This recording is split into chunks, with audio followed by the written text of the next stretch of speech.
যুদ্ধ শেষ করতে ট্রাম্পের স্পষ্ট অবস্থান চান জেলেনস্কি। ইউক্রেনের president Vladimir Zelensky Russia Ukraine যুদ্ধের অবসান ঘটাতে মার্কিন প্রেসিডেন্ট ডোনাল্ড ট্রাম্পের কাছ থেকে একটি স্পষ্ট অবস্থান জানতে চেয়েছেন। মঙ্গলবার স্কাই নিউজকে দেওয়া সাক্ষাৎকারে জেলেনস্কি বলেন, যুদ্ধ শেষ করার আগে আমি সব চুক্তি প্রস্তুত রাখতে চাই। যুক্তরাষ্ট্র ও ইউরোপীয় অংশীদারদের সমর্থন সহ একটি নথি চাই।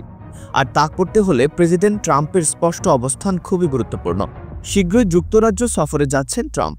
জেলেনস্কি আশা প্রকাশ করেন ব্রিটিশ প্রধানমন্ত্রী কিয়ার স্টারমার যুক্তরাষ্ট্রের নিরাপত্তা নিশ্চয়তা বিষয়ে ট্রাম্পের সঙ্গে সুনির্দিষ্ট আলোচনা করবেন।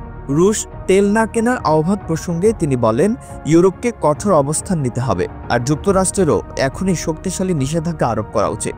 তার ভাষায়, আমি নিশ্চিত যুক্তরাষ্ট্র পর্যাপ্ত নিষেধাজ্ঞা দিতে পারে যাতে রাশিয়ার অর্থনীতি ক্ষতিগ্রস্ত হয়। ট্রাম্পের যথেষ্ট ক্ষমতা আছে যাতে পুতিন ভয় পান।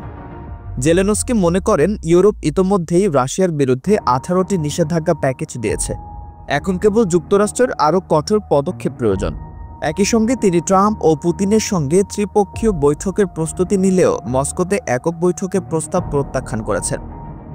গত মাসে আলাস্কায় অনুষ্ঠিত ট্রাম্প পুতিন বৈঠক প্রসঙ্গে তার দাবি, মার্কিন প্রেসিডেন্ট পুতিনকে অনেক কিছু দিয়েছেন আর রুশ প্রেসিডেন্ট কোনো মূল্য না দিয়েই রাজনৈতিক বিচ্ছিন্নতা থেকে বেরিয়ে আসার সুযোগ পেয়েছেন। জেলেনস্কির অভিযোগ, পুতিন আসলে যুক্তরাষ্ট্রকে প্রতারিত করতে চাইছেন যাতে নিষেধাজ্ঞা এড়িয়ে যেতে পারেন। অন্যদিকে সাম্প্রতিক পোল্যান্ড ও রোমানিয়ার আকাশসীমায় ড্রোন অনুপ্রবেশ প্রসঙ্গে জেলেনস্কি বলেন, রাশিয়া আসলে ন্যাটোকে পরীক্ষা করছে। জোট কূটনৈতিক ও রাজনৈতিকভাবে কতটা প্রস্তুত আর স্থানীয় জনগণের প্রতিক্রিয়া কেমন হয় তা বুঝতে চাইছে মস্কো। প্রশ্ন এখন একটাই, ট্রাম্প কি সত্যিই এমন কোনো পদক্ষেপ নেবেন যা রাশিয়া ইউক্রেন যুদ্ধের অবসান ঘটাতে কার্যকর হবে, নাকি এই সংঘাত আরও দীর্ঘায়িত হবে?